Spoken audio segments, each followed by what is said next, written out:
Harry Potter and the Chamber of Secrets, Chapter 4, at Flourish and Blots, page 52. Ah, the Hand of Glory, said Mr. Borgin, appending Mr. Malfoy's list and scurrying over to Draco. Insert a candle, and it gives light only to the holder. Best friend of thieves and plunderers. Your son has fine taste, sir. I hope my son will amount to more than a thief or a plunderer, Borgin, said Mr. Malfoy coldly, and Mr. Borgin said quickly, No offence, sir, no offence meant.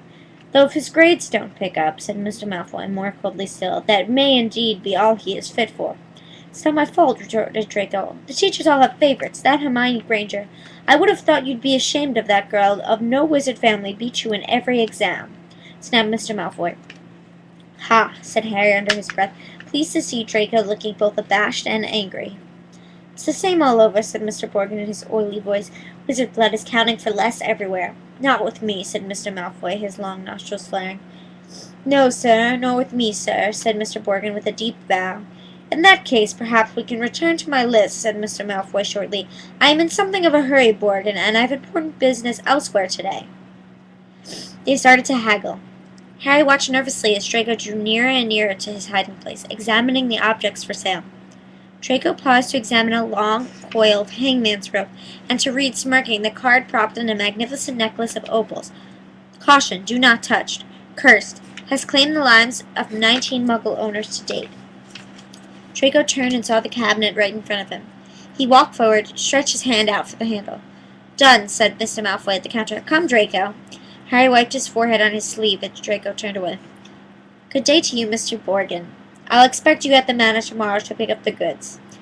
The moment the door had closed, Mr. Borgin dropped his oily manner. Good day yourself, Mr. Malfoy, and if the stories are true, you haven't sold me half of what's hidden in your manor. Muttering darkly, Mr. Borgin disappeared into the back room. Harry waited for a minute in case he came back, and then, quietly as he could, slipped out of the cabinet, past the glass cases, and out of the shop door. Clutching his broken glasses to his face, Harry started around, and he had emerged into a dingy alleyway that seemed to be made up of entirely shops devoted to the dark arts.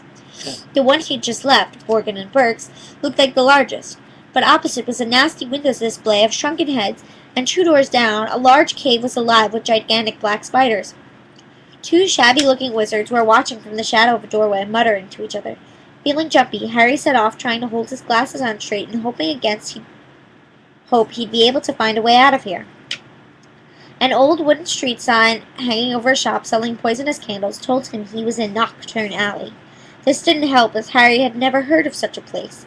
He supposed he hadn't spoken clearly enough through his mouthful of ashes back in the Weasley's fire. Trying to stay calm, he wondered what to do.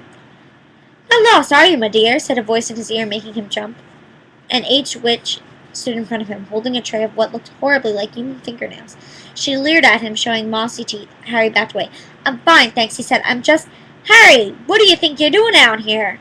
Harry's heart leapt, and so did the witch. A load of fingernails cascaded over her feet as she cursed the massive form of Hagrid, the Hogwarts gatekeeper, came striding toward him, with beetle-black eyes flashing over his great glistening beard. Hagrid, Harry croaked in relief. I was lost! Flue powder! Hagrid seized Harry by the scruff of the neck and pulled him away from the witch, knocking the tray right out of her hands. Her shrieks followed them all the way down the twisting alleyway into bright sunlight. Harry saw a familiar snow-white marble building in the distance, Gringotts Bank.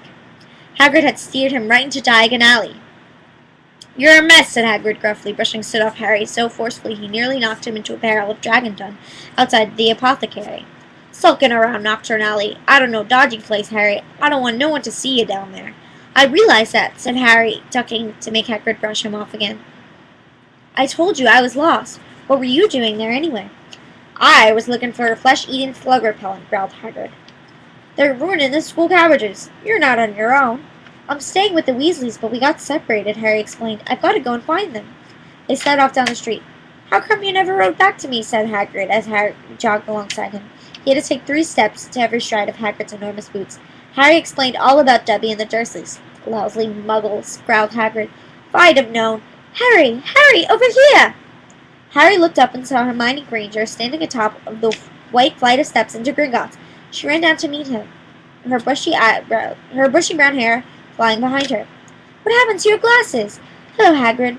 Oh, it's wonderful to see you two again. Are you coming to Gringotts, Harry? As soon as I found the Weasleys, said Harry.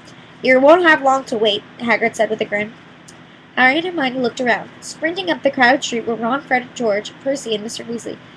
"Harry," Mr. Weasley panted, "we'd hoped you'd only gone one grade too far."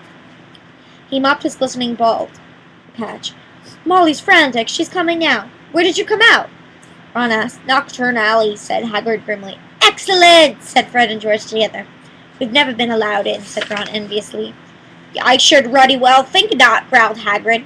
Mrs. Weasley now came galloping into view, with her handbag swinging wildly in one hand, Ginny just clinging on to the other. Oh, Harry, my dear, you could have been anywhere!" Gasping for breath, she pulled a large clothes brush out of her bag and began sweeping off the soot Hagrid hadn't managed to beat away. Mr. Weasley took Harry's glasses, gave them a tap of his wand, and returned them good as new. "Well, gotta be off," said Hagrid, who was having his hand wrung by Mrs. Weasley. "Nocturne Alley, if you hadn't found him, Hagrid! See her at Hogwarts!" And he strode away, head and shoulders taller than anyone else in the packed street.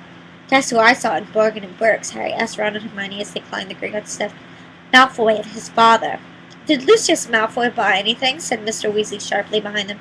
"No, he was selling, so he's worried," said Mr. Weasley with grim satisfaction. "Oh, I'd love to get Lucius Malfoy for something."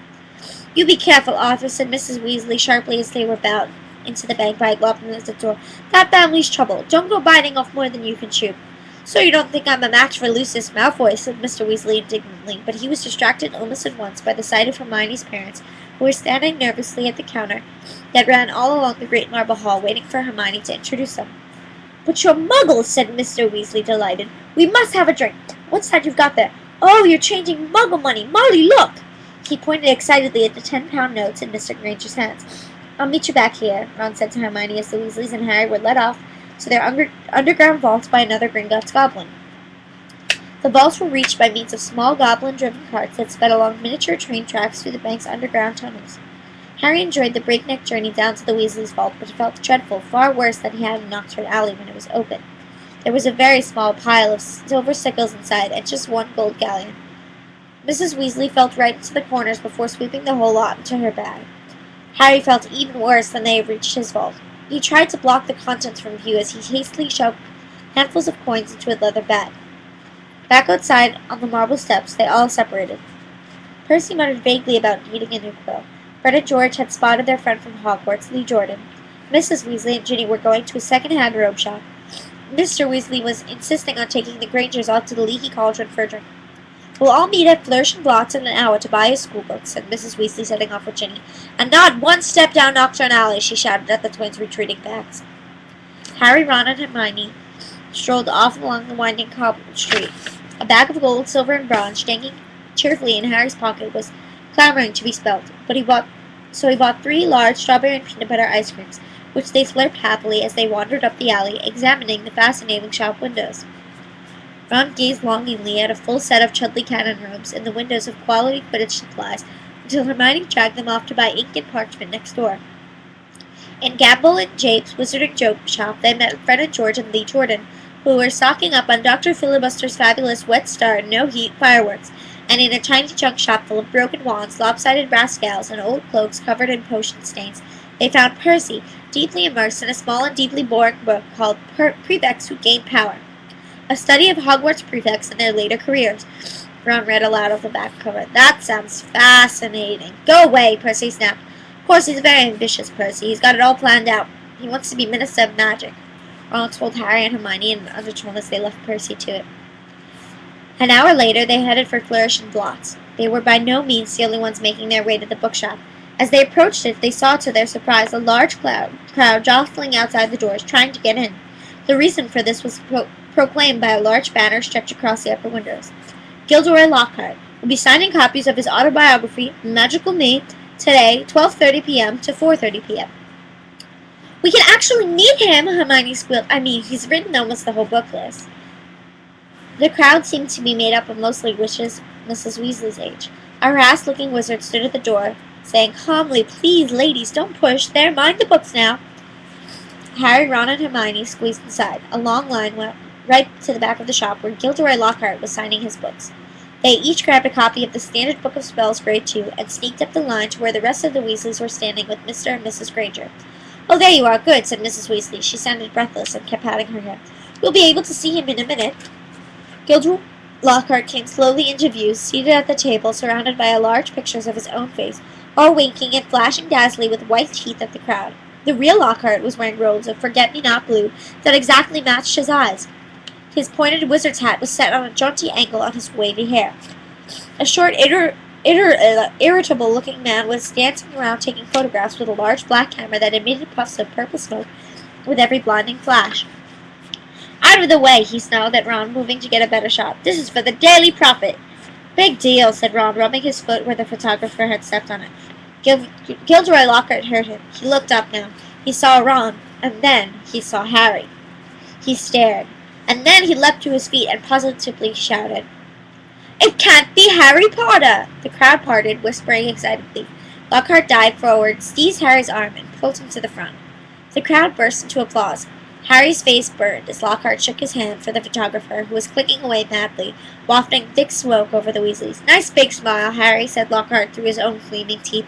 "Together you and I are worth the front page." And then he finally let go of Harry's hand. Harry could hardly feel his fingers. He tried to sidle back over to the Weasleys, but Lockhart had threw an arm around his shoulders and clamped him tightly to his side. "Ladies and gentlemen," he said loudly, waving her for quiet, "what an extraordinary moment this is! The perfect moment for me to make a little announcement I've been sitting on for quite some time. When young Harry here stepped into Flourish and Blots today, he only wanted to buy my autobiography, which I shall be happy to present to him now, free of charge." The crowd applauded again. "He had no idea," Lockhart continued, giving Harry a little shake that made his glasses slip to the end of his nose, "that he would surely be getting much, much more than my book, Magical Me. He and his schoolmates will, in fact, be getting the real Magical Me. Yes, ladies and gentlemen, I have great pleasure and pride in announcing that this September I will be taking up the post of Defense Against the Dark Arts teacher at Hogwarts School of Witchcraft and Wizardry." The crowd cheered and clapped, and Harry felt himself being presented with the entire works of Gilderoy Lockhart.